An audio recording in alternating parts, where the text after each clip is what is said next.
Hello and welcome everyone, welcome to noise canvas. ANM nursing entrance 2024 এর result publication সংক্রান্ত এই মুহূর্তের big breaking update তোমাদের সঙ্গে শেয়ার করতে চলেছি। আলটিমেটলি কত তারিখে তোমাদের এএনএম 2024 এর রেজাল্ট পাবলিকেশন হতে চলেছে। তো দেখো, রেজাল্ট পাবলিকেশনের আগ মুহূর্তে বোর্ডের প্রস্তুতি এই মুহূর্তে তুঙ্গে এবং অধিকাংশ কাজই কিন্তু সম্পন্ন হয়েছে বলে এই মুহূর্তে পাওয়া আপডেট অনুযায়ী যা যা জানলাম সেইভাবেই তোমাদের সঙ্গে সেগুলো শেয়ার করছি। দেখো, তোমরা প্রত্যেকে অবগত, West Bengal joint entrance board কিন্তু তোমাদের পরীক্ষার পরবর্তীতে ওএমআর রেসপন্স এবং মডেল অ্যান্সার কি পাবলিশ করেছিল এবং মডেল অ্যান্সার কিতে বেশ কিছু প্রশ্নের উত্তরগুলোতে সমস্যা ছিল যেগুলো চ্যালেঞ্জ হয়েছে এবং চ্যালেঞ্জের পরিপ্রেক্ষিতে কোন উত্তরগুলো পরিবর্তন করে কি উত্তর গৃহীত হবে, কোন প্রশ্ন উইথড্র হতে পারে, সেই সংক্রান্ত এক্সপার্ট কমিটির যা সিদ্ধান্ত সেই সংক্রান্ত প্রক্রিয়াগুলো সম্পন্ন হয়েছে বলে এই মুহূর্তে পাওয়া যা আপডেট রয়েছে। তো তার পরিপ্রেক্ষিতে আগামীতে তোমাদের ওয়েস্ট বেঙ্গল জয়েন্ট এন্ট্রান্স বোর্ডের পোর্টালে প্রথমে ফাইনাল অ্যান্সার কি আসবে এবং ফাইনাল অ্যান্সার কি সঙ্গে সঙ্গে সেদিনই তোমরা আরও একটি নোটিফিকেশান পাবে যে রেজাল্ট আগামীকাল প্রকাশিত হবে, অর্থাৎ ফাইনাল অ্যান্সার কি প্রকাশের পরের দিন তোমাদের রেজাল্ট প্রকাশিত হবে। তো এক্ষেত্রে West Bengal joint entrance board যে তোমাদের রেজাল্ট পাবলিকেশন করবে বা যা যা প্রক্রিয়া করে সেগুলো কিন্তু অলওয়েজ হেলথ ডিপার্টমেন্টের সাথে লিয়াজো মেনটেন করেই হয় এবং step by step health department থেকে যেভাবে অ্যাপ্রুভাল আসে সেই অনুযায়ী বোর্ড কিন্তু সেটাকে মান্যতা দিয়ে কাজগুলো করে। তো এক্ষেত্রে ঠিক কোন স্টেজে এই মুহূর্তে রয়েছে এবং রেজাল্ট কবে আসবে সব আপডেট তোমাদের সঙ্গে শেয়ার করবো। ভিডিওটি অত্যন্ত গুরুত্বপূর্ণ, শুরু থেকে শেষ পর্যন্ত দেখতে থাকো, সমস্ত আপডেট তোমরা জানতে পারবে। যদি ভিডিওটি ভালো লাগে লাইক করবে, বন্ধুবান্ধবের সঙ্গে প্রচুর পরিমাণে শেয়ার করবে এবং চ্যানেলে নতুন হয়ে থাকলে অথেন্টিক আপডেটের জন্য চ্যানেল সাবস্ক্রাইব করবে। দেখো, এএনএম জিএনএমের যে রেজাল্ট পাবলিকেশান সেক্ষেত্রে সমগ্র যে রেজাল্ট পাবলিকেশান প্রসেস সেটাকে আমি একটু বলে দিচ্ছি, এই সম্যক ধারণাগুলো রাখা প্রয়োজন এবং এক্ষেত্রে তাহলে বুঝতে পারবে যে কোন স্টেজে এখন এই মুহূর্তে রয়েছে।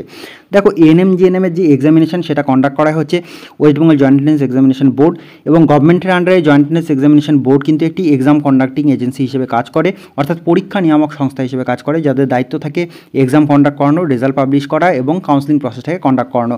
অর্থাৎ যেভাবে গভর্নমেন্টের তরফ থেকে সিটের অ্যাপ্রুভাল আসবে সেই সিট অ্যাপ্রুভালের বেসিসে সিট ম্যাট্রিক্স অনুসারে তোমাদের জিএমআর বেস যেভাবে তোমরা চয়েস প্রেফারেন্স সাজাবে সেই অনুযায়ী তোমাদের অ্যালটমেন্ট প্রসেসকে কন্ডাক্ট করিয়ে তোমাদের অ্যাডমিশন প্রসেসকে কন্ডাক্ট করানো, সেটা হচ্ছে জয়েন্ট এন্ট্রান্স বোর্ডের মূল দায়িত্ব।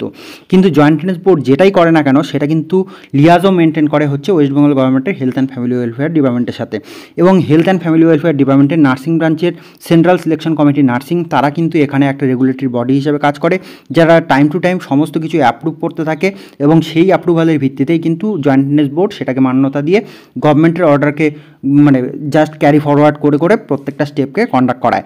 তো এক্ষেত্রে মূলত আমি তোমাদেরকে যে যোগসূত্রটা বোঝানোর চেষ্টা করলাম, আশা করি তোমরা বুঝতে পেরেছো যে West Bengal joint entrance board যে তোমাদের রেজাল্ট পাবলিকেশন করবে সেটার ক্ষেত্রেও কিন্তু হেলথ ডিপার্টমেন্টের একটা অ্যাপ্রুভালের প্রয়োজন আছে। তো জয়েন্ট এন্ট্রান্স বোর্ড সামগ্রিকভাবে সব দিক থেকেই প্রস্তুত এই মুহূর্তে যতটা আপডেট পাচ্ছি এবং সেই নিরিখে দাঁড়িয়ে এটা বলা চলে যে হেলথ ডিপার্টমেন্টের অনুমোদনের জাস্ট অপেক্ষা। হেলথ ডিপার্টমেন্ট থেকে অনুমোদন হয়ে গেলে পরেই কিন্তু joint entrance board result publication করবে। প্রথম ধাপে ফাইনাল অ্যান্সার কি আসবে এবং ফাইনাল অ্যান্সার কিতে যে ধরনের উত্তরগুলো তোমাদের পরিবর্তন হবে তার ভিত্তিতে নাম্বার বৃদ্ধির যা বিষয় আসা সেগুলো ফাইনাল অ্যান্সার কি আসার পরবর্তীতে তোমরা একবার কিন্তু তোমাদের ওই অ্যান্সার কি অনুযায়ী মার্কসটাকে ক্যালকুলেট করে নেবে এবং তার পরের দিন রেজাল্ট পাবলিকেশনের মাধ্যমে তোমরা সমস্তটা জানতেই পারবে সেই অনুযায়ী যে ওই মার্কসটা কত এলো এবং তার ভিত্তিতে র্যাঙ্ক কত কী হচ্ছে। ঠিক আছে, কিন্তু দেখো, তোমাদের এই জিনিসগুলো বলার পাশাপাশি তাহলে একটা সম্যক ধারণা আমি দিতে পারলাম। তোমাদের এবার একটা প্রশ্ন থেকে যাবে, নার্সিং বলতেই যেন ওয়েস্ট বেঙ্গল নার্সিং কাউন্সিল এরকম একটা ধারণা হয়ে গিয়েছে, কিন্তু বাস্তবে এই যে তোমাদের অ্যাডমিশনের সাথে ডাব্লিউবিএনসির রোল কোন জায়গাটাতে গিয়ে থাকে এই জায়গাটাও স্বচ্ছভাবে জানা প্রয়োজন।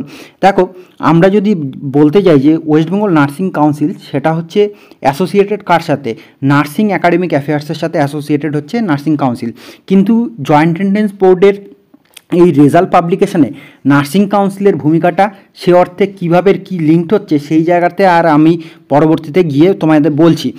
দেখো, এক্ষেত্রে মূলত এই এএনএম জিএনএমের যে অ্যাডমিশন অ্যাফেয়ার্স সেটার সাথে অ্যাসোসিয়েটেড কিন্তু ওয়েস্ট বেঙ্গল হেলথ ডিপার্টমেন্টের নার্সিং ব্রাঞ্চের সেন্ট্রাল সিলেকশন কমিটি নার্সিং। তো অ্যাডমিশন অ্যাফেয়ার্স দেখে হচ্ছে হেলথ ডিপার্টমেন্টের নার্সিং ব্রাঞ্চ, কিন্তু ডাব্লিউবিএনসি যেটা দেখে সেটা হচ্ছে যে তোমার অ্যাকাডেমিক অ্যাফেয়ার্সের মধ্যে মূলত এই ডাব্লিউবিজেইবিকে শুধুমাত্র সিট ম্যাট্রিক্সের কি অ্যাপ্রুভাল হবে, কোন এনটিএসে কতগুলো সিট থাকবে, কোন এনটিএসে এএনএম হবে, কোন এনটিএসে জিএনএম হবে, সিটের বাইফার্কেশন কি হবে, জেনারেলের কতগুলো seat, SC ST OBC A OBC B orphan civil defence EWS, এই সমস্ত সিটের ম্যাট্রিক্সটা যেটা হবে সেই approve seat matrix overall seat ম্যাট্রিক্সের বাইফার্কেশন করে আরও গুছিয়ে বিষয়টি, সেটা কিন্তু ডাব্লিউবিএনসির অনুমোদন সাপেক্ষে জয়েন্ট এন্ট্রান্স বোর্ড সেই সিট ম্যাট্রিক্স অনুযায়ী তোমাদের কাউন্সিলিং প্রসেসটাকে কন্ডাক্ট করাবে। কিন্তু এক্ষেত্রে রেজাল্ট পাবলিকেশনের জন্য তোমাদের ডাব্লিউবিএনসি কিন্তু সেই জায়গাতে রোল প্লে করার আগেও তোমাদের কিন্তু এখানে নার্সিং ব্রাঞ্চের সেন্ট্রাল সিলেকশন কমিটির নার্সিং যারা সরাসরি অ্যাসোসিয়েটেড থাকে এই অ্যাডমিশন অ্যাফেয়ার্স মানে নার্সিং কোর্সে ভর্তি সংক্রান্ত বিষয়টা, সেই জায়গাটাকে দেখে। আর অ্যাকাডেমিক্সের পার্ট হচ্ছে যে স্টুডেন্টরা অ্যালোটেড হয়ে এলো তাদেরকে আগামীতে পঠন পাঠনের মধ্যে নিয়ে যাওয়া। তো আশা করি বোঝাতে পেরেছি তোমাদেরকে পুরো সামগ্রিক যে সিস্টেমটা কী করে চলছে নার্সিং প্রসেস, নার্সিংয়ের যে রেজাল্ট পাবলিকেশান সেটার সাথে কারা রিলেটেড, কিভাবে কি হবে। এখন যে স্টেজে রয়েছে সেই স্টেজটি হচ্ছে ঠিক এই যে এই স্টেজে এই মাঝখানের ইন্টারমিডিয়েটারি কন্ডিশনটাতে এখানে রয়েছে। মানে জয়েন্ট এন্ট্রান্স বোর্ড এখন সমগ্রভাবে প্রস্তুত, যতটা আপডেট, এবার শুধুমাত্র ওয়েস্ট বেঙ্গল হেলথ ডিপার্টমেন্টের অ্যাপ্রুভাল আসবে, ফাইনাল অ্যান্সার কি প্রকাশ হবে এবং ফাইনাল অ্যান্সার কি প্রকাশের সাথে সাথে আলটিমেটলি কিন্তু পরের দিন তোমাদের রেজাল্টটা চলে আসবে। ঠিক আছে, এখানে পুরো লিয়াজও মেনটেন করে কাজগুলো হয়। ডাব্লিউবিএনসি সরাসরি তোমাদের কিভাবে লিঙ্ক হচ্ছে, ডাব্লিউবিএনসি সিট ম্যাট্রিক্সের অনুমোদন করে, এন্ডোর্সমেন্ট করে, সেটা হেলথ ডিপার্টমেন্টের আন্ডারেই আসছে এবং সেটাও কিন্তু আলটিমেটলি যাবে হচ্ছে ডাব্লিউবিজেইর কাছে ওই অ্যাপ্রুভ সিট ম্যাট্রিক্স অনুযায়ী। আগামীর যে কাউন্সিলিং ব্যাপার সেটাও কিন্তু জয়েন্ট এন্ট্রান্স বোর্ড সে অনুযায়ী করায়। তো এই জিনিসগুলো কিন্তু ব্যাকগ্রাউন্ডে চলে। এত তথ্য তোমাদেরকে সবটা ভেঙে বিশ্লেষণ করে বললাম। এখনের স্টেজ হচ্ছে যে কোথায় কি রয়েছে, এবং এটা আমি তোমাদেরকে বলে দিচ্ছি এই সপ্তাহটি তোমাদের জন্য অত্যন্ত গুরুত্বপূর্ণ, কারণ হেলথ ডিপার্টমেন্টের তরফ থেকে এই সপ্তাহেই কিন্তু তোমাদের একটা অ্যাপ্রুভাল চলে আসার সম্ভাবনা রয়েছে।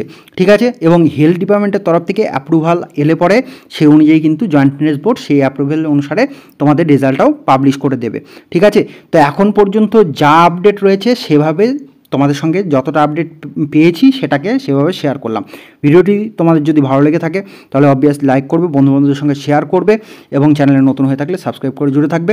এবং মোটের ওপর আমি আবারও কথা বলে শেষ করছি, এই সপ্তাহ তোমাদের জন্য অত্যন্ত গুরুত্বপূর্ণ এবং রেজাল্ট প্রকাশের যা যা প্রস্তুতি নেওয়ার সেগুলো কিন্তু ইতিমধ্যেই অধিকাংশ ক্ষেত্রে গৃহীত হয়েছে। শুধুমাত্র অ্যাপ্রুভালের অপেক্ষা, এই সময়টুকুই খালি জাস্ট তোমাদের ওয়েট করতে হবে।